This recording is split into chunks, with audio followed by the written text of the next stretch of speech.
তুমি আর লোক হাসিও না তো। এই বয়সে সাজগোজ করলে আমাকে কদাকার দেখতে লাগবে। সব জেনে গেছো তুমি না? আমার নিজের রূপ সম্পর্কে কিছু ধারণা তো আছে। সেই ধারণাটা তোমার না থাকলেও চলবে, সেটা আমার থাকলেই যথেষ্ট। এবং তুমি কতটা সুন্দর সেটা তুমি আমার চোখের দিকে তাকালেই বুঝতে পারবে, বুঝেছো? আচ্ছা আচ্ছা, খুব হয়েছে, দাও বাটিটা রেখে আসি। আমি তোমার ল্যাপটপটা এক্ষুনি নিয়ে আসছি, তুমি পাঠিয়ে দাও। হ্যাঁ হ্যাঁ প্লিজ নিয়ে আসো, আমি এক্ষুনি পাঠিয়ে দিচ্ছি। তুমি যখন বলেছো উইদাউট ফেল আমি পাঠিয়ে দেবো। আমার তো সব কিছুতেই একটু তাড়া। কেন তাড়া সেটা তুমি জানো না, বোঝো না? তুমি তাড়া দিচ্ছ বলে আমি পাঠাচ্ছি, নাহলে তুমি বোঝো না ডাক্তার কি বলবে।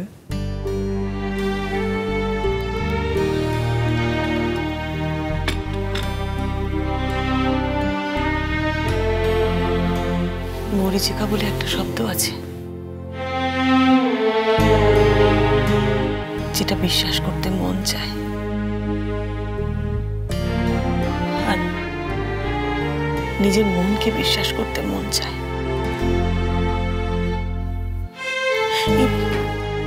এই পৃথিবীতে তো অনেক অসাধ্য সাধন ঘটে। মানুষ যখন একটু দুর্বল হয় তখন সে সেই অসাধ্য সাধন পেতে চায়। আমিও তাই চাই। তাই জন্য বলছি, প্লিজ তুমি পাঠিয়ে দাও। এমন করে বলো না, তুমি বলছো, আমি আজই পাঠিয়ে দেবো।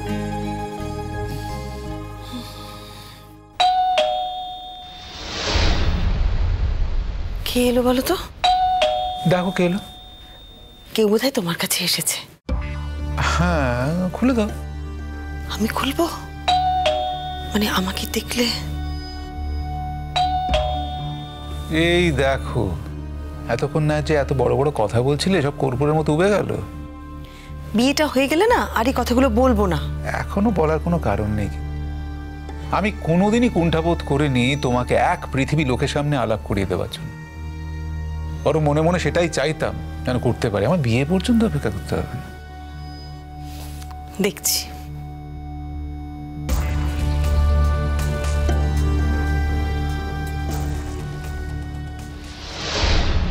তুমি? হ্যাঁ, অনেক খুঁজে বাড়িতে তারপর আসতে হলো। তুমি এখানে? দিঠি তো তোমাদের বাড়িতে গেছে। দিঠি ঠিক আছে তো? শ্রীময়ী, কে এসছে? ছোট ঐতিহ্য। আরে এসো এসো, ভেতরে এসো ঐতিহ্য। এ কি, তুমি ওকে বাইরে দাঁড় করিয়ে কথা বলছো কেন? আরে এসো এসো এসো এসো, তোমার কথা তোমার আন্টির মুখে অনেক শুনেছি। কথা শোনার মতো কোনো কাজ তো আমি করিনি। ও সরি, হয়তো অনেক কথা শোনার মতন কাজই করেছি। আসলে কথা শোনা তো দু রকমের হয়, একটা প্রশংসা শোনা আর একটা নিন্দা। ঘটনাচক্রে তোমার প্রশংসাই তোমার আন্টির মুখ থেকে শুনেছি, নিন্দাটা শুনিনি। ঐতিহ্য, দিঠি দিঠি ভালো আছে তো? হ্যাঁ, আপনি দিটিকে নিয়ে কোনো চিন্তা করবেন না, ও একদম ভালো আছে। আমি আজকে শুধুমাত্র আপনাদের সঙ্গেই দেখা করতে এসেছি। আপনাদের একটা খুব জরুরি কথা বলার ছিল। হ্যাঁ, কথা বলেছো না? বলো না। এক মিনিট দাঁড়াও, আগে বসো তারপর বলবে। এই শ্রীময়ী শোনো না। হ্যাঁ বলো। অনেকটা দূর থেকে এসেছে ছেলেটা, নিশ্চয়ই খিদে টিদে পেয়ে গেছে। একটু কিছু দাও না খেতে। হ্যাঁ হ্যাঁ দিচ্ছি, এক্ষুনি দিচ্ছি। আন্টি, আন্টি খাওয়া দাওয়া পরে হবে। আমি অ্যাকচুয়ালি অত্যন্ত জরুরি একটা কথা আপনাদের বলতে এসেছি। আর কথাটা হলো এই যে আপনাদের এই সিদ্ধান্তে আমি খুব খুশি হয়েছি। আর আপনাদের এই সিদ্ধান্তের পাশে আমি আছি। আমার ফিজিক্যাল প্রেজেন্সে যদি আপনাদের অসুবিধে না থাকে তাহলে আমি সেদিনকে উপস্থিত থাকতে চাই। আর যদি প্রবলেম থাকে তাহলে আমি দূরে থেকেও সেই একইভাবে আপনাদের পাশে থাকবো।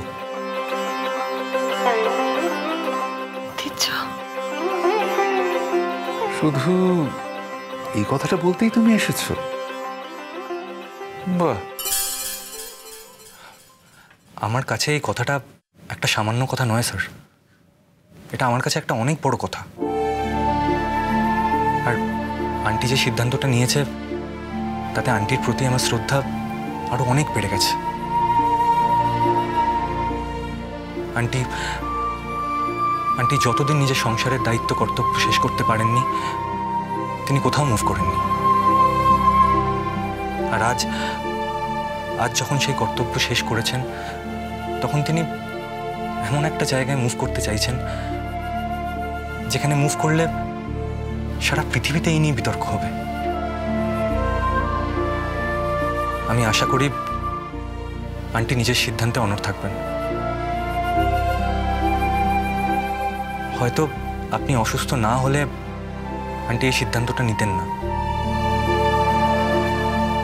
অ্যাটলিস্ট আমি আন্টিকে যেটুকু জেনেছি, আপনার অসুস্থতার কারণেই হয়তো আন্টি এই সিদ্ধান্তটা নিতে বাধ্য হয়েছেন।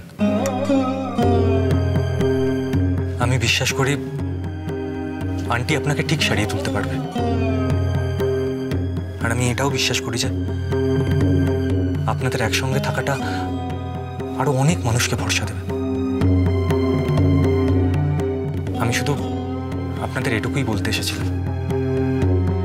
কিন্তু ঐতিহ্য, আমার মেয়ে তো আমাকে ত্যাগ করেছে। আজ করেছে, পরে হয়তো বুঝবে। ওর মা কিন্তু দিঠির জন্য খুব কষ্ট পায় জানো। আসলে দিঠি এখনো নিজের স্বার্থের বাইরে ভাবতে শেখেনি। আন্টি আমি দিঠিকে বোঝাবার চেষ্টা করব, কিন্তু যদি বোঝাতে না পারি তাহলে আমি দিঠিকেও একথা বলেছি আর আজ আপনাকেও একথা বলে যাচ্ছি।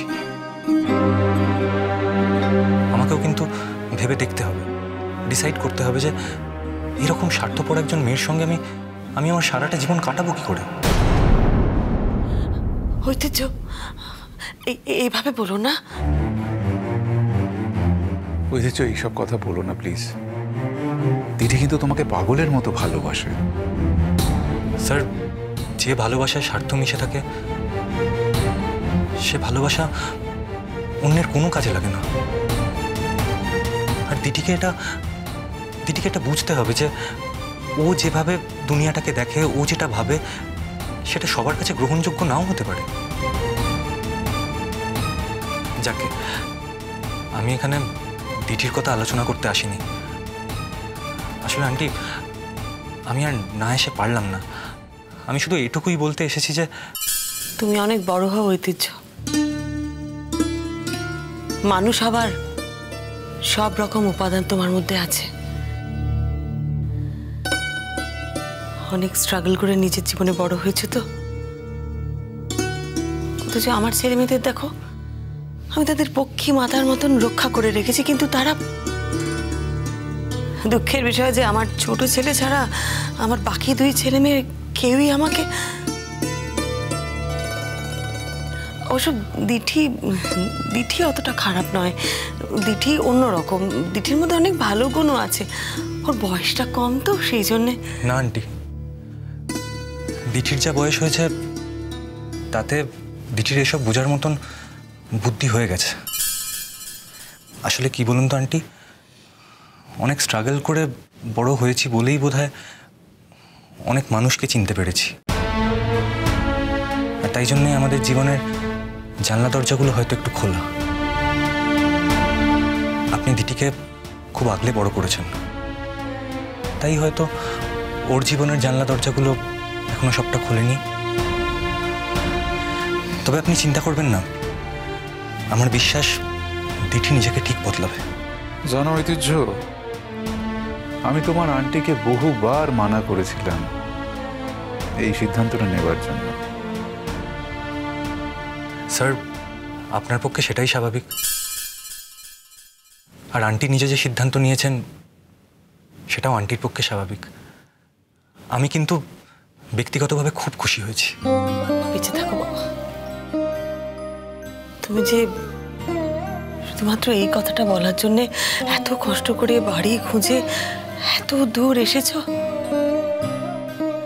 অথচ আমি এই কথাটা সারা জীবন মনে রাখবো, সারা জীবন।